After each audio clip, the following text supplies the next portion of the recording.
আল্লাহু ওয়ালিয়ুল্লাযীনা আমানু ইখরিজুহুম মিনাজ-যুলুমাতি ইলান-নূর ওয়াল্লাযীনা কাফারু আউলিয়াউহুমুত তাগুতু ইখরিজুনাহুম মিনান-নূরি ইলাজ-যুলুমাত। আল্লাহর যারা আপোস করবে, আল্লাহকে যারা দোস্ত বানাবে, আল্লাহর সাথে যারা প্রেম করবে, আল্লাহওয়ালা যারা হবে, তারা অন্ধকারের রাস্তা থেকে বের হয়ে আলো পাবে। আর আল্লাহর সঙ্গে যার দুশ্মনী ঘটে যাবে, আর শয়তানের সঙ্গে যে হাত মিলাবে, শয়তানকে যে আপন বন্ধু বানাবে, সে আলো থেকে আঁধারের দিকে দৌড়বে।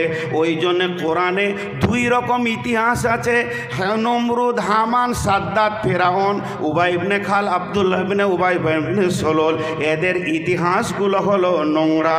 আর আপনার ঈসা, মুসা, হারুন, দাউদ, সুলাইমান, এদের ইতিহাসগুলো হলো সোনালি রঙের ইতিহাস। তো এগুলো পড়ানো হয় কেন? এখান থেকে আল্লাহ বলছে তুই তোর জিন্দেগিটাকে লক্ষ্য কর, এইটা নিবি না এইটা নিবি। তুই যদি কুখ্যাত হতে চাস, তোর রেজাল্ট হবে ফেরাউনের মতো। তুই যদি ভালো হতে চাস, তোর রেজাল্ট হবে ঈসা, মুসা, হারুন, দাউদের মতো। অতএব এই যেগুলো ছেলেদেরকে পড়ানো এই জন্য জরুরি। এগুলো পড়লে পরে সে নিজের জিন্দেগির রাস্তাটা বেছে নিতে পারবি। দুটো লাভ হয়, ভালো লোককে উদ্দীপনা, প্রেরণা দেয়, আর খারাপ লোককে সাবধান করে।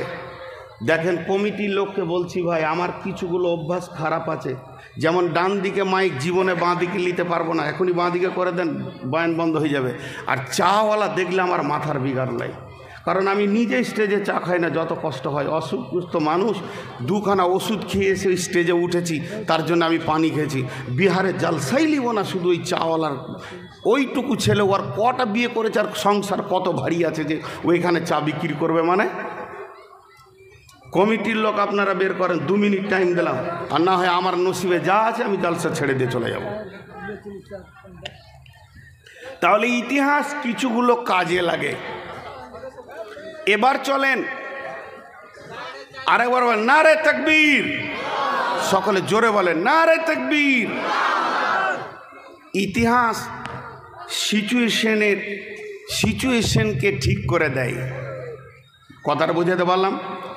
পরিস্থিতিকে কন্ট্রোল করে ইতিহাস। ইতিহাস যদি না থাকতো, পরিস্থিতি বেকন্ট্রোল হয়ে যেত। যেমন হজরতে খাদিজা, উম্মুল মুমিনিন খাদিজা রাদিয়াল্লাহু তাআলা আনহা 5 ওয়াক্তের নামাজ পড়েননি। এবার ইতিহাস বলবে কেন পড়েনি। জি ভাই, আল্লাহর নবী 5 ওয়াক্তের নামাজটা কখন ইসলামে আসলো, আর নবীজি কখন আনলেন? আর একবার বলছি, 5 ওয়াক্তের নামাজটা ইতিহাসের পাতাতে, তারিখের পাতাতে, হিস্টোরির পাতাতে কখন চালু হলো, ডেটটা দেখতে হবে। ইতিহাস বলছে যে এটা আম্মা জান আয়েশার হুজরা থেকে নবীজির মেরাজ হয়েছিল। তিনি সাবে মেরাজে গিয়ে 5 ওয়াক্তের নামাজকে সেখান থেকে নিয়ে আসলো উম্মতের জন্যে, আল্লাহর দেওয়া উপহার। আর এসে সেই 5 ওয়াক্তের নামাজ স্টার্ট হয়ে গেল।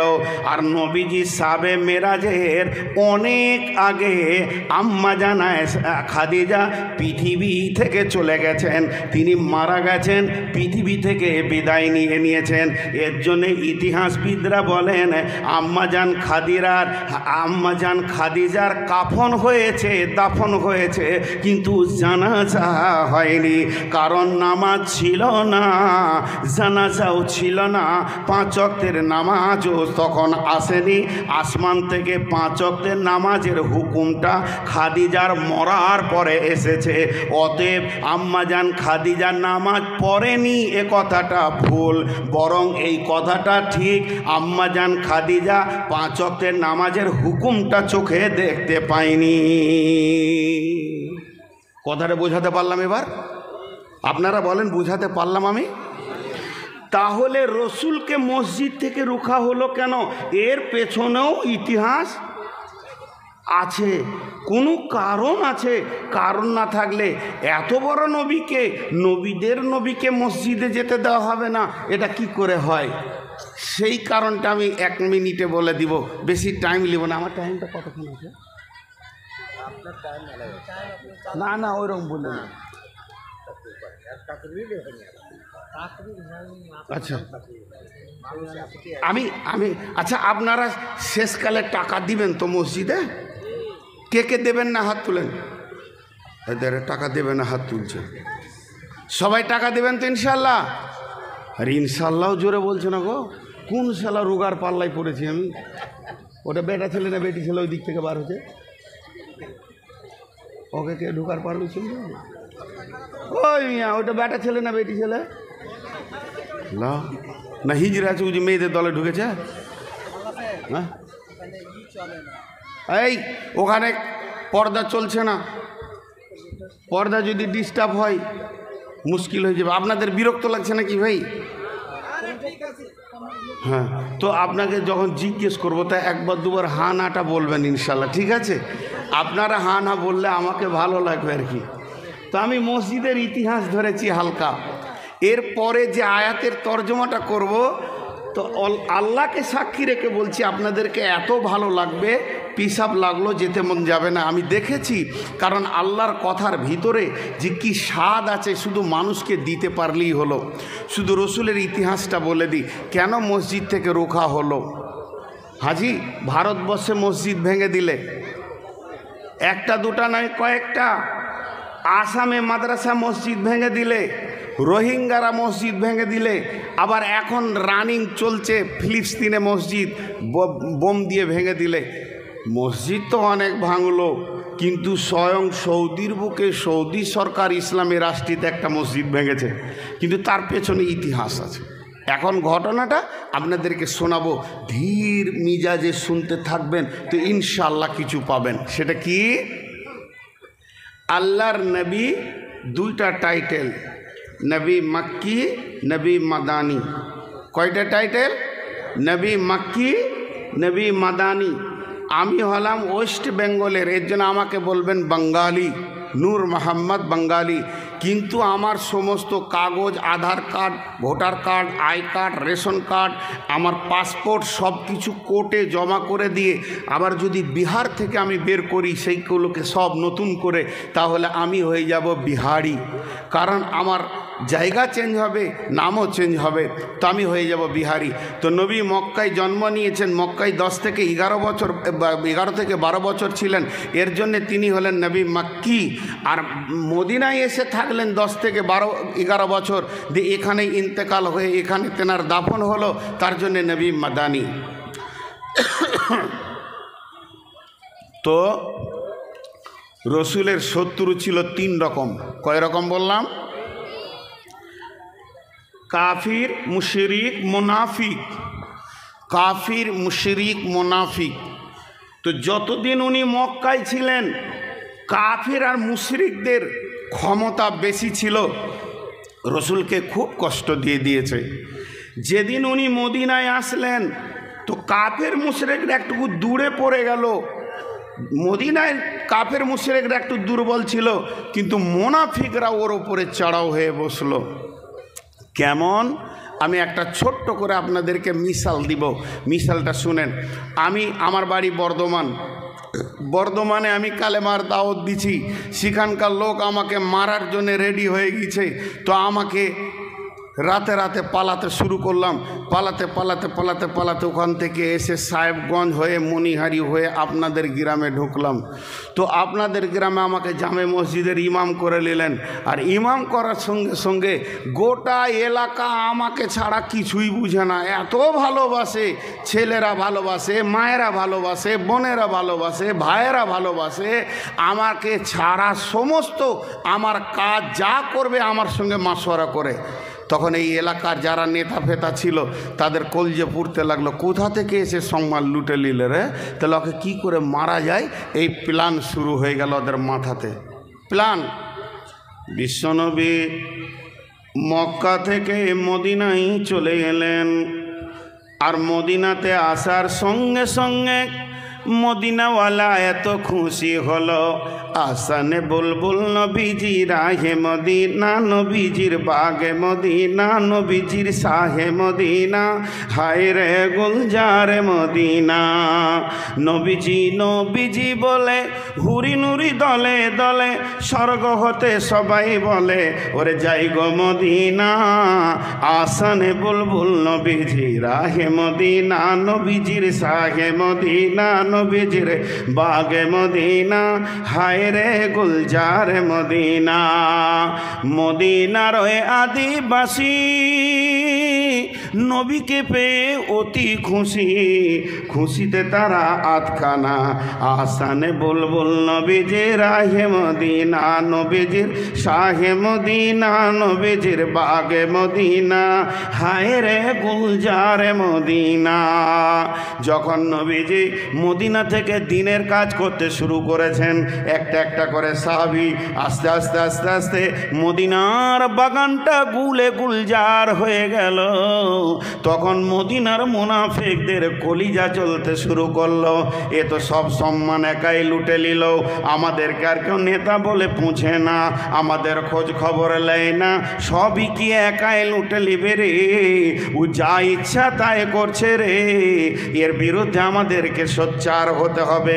কিন্তু ওরা ছিল অল্প, এদের মধ্যে কেউ বলছে মনে হচ্ছে কেটে ফেলে দিয়ে, তখন মুরব্বীরা বলছে একটু রুখে যা। এদের গোপনে মিটিং হতে লাগলো, পাহাড়ে গিয়ে কোনো জায়গায় লুকিয়ে এরা গোপনে মিটিং করছে, যেটি মুনাফিক ওইটি ঠিক টাইমে পৌঁছিয়ে যেছে ওখানে গিয়ে, কাউকে বলতে হচ্ছে না। তোরই মধ্যে একজন বলছে কি করবে, উবাই ইবনে সলুলকে বলছে কি করবে তুই বল আমাদের নেতা।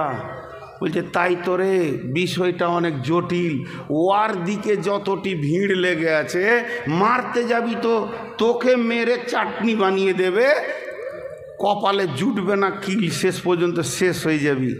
তো বলে বুদ্ধি কর, ওকে মারবো না, মাছ ধরবো না লাগবে কাদা, সাপ মারবো তো না ভাঙবে লাঠি, তো এমনভাবে চলবো যে ওকে মার্ডারও করবো মুহাম্মদ সাল্লাল্লাহু আলাইহি সাল্লামকে, আর আমাদের দোষও হবে না, যদি দোষ হয় তো কতলের পরিবর্তে কতল করবে, ওর আইন খুব কড়া আছে। তখন আমাদের মধ্যে যেগুলো মুরব্বী খুব জোরে নিঃশ্বাস ছেড়ে বলছে তাই তো রে, জিনিসটা জটিল হয়ে গেছে, তাই কাজ কর। ও কোথা থেকে এসছে রে, বলে মক্কা থেকে। ওখানকার ছেলে তো, বলে হ্যাঁ, ওখান থেকে খবর লে তো, মক্কা যা, মক্কা গিয়ে ওখানকার পরিস্থিতি, ওখানকার অবস্থাটা একবার দেখে আই তো কী অবস্থায় আছে। দুজনকে পাঠিয়ে দিলে, এরা মক্কায় গেছে। তো মক্কায় গিয়ে জিজ্ঞাসা করছে মুহাম্মদ সাল্লাল্লাহু আলাইহি সাল্লামকে চিনো?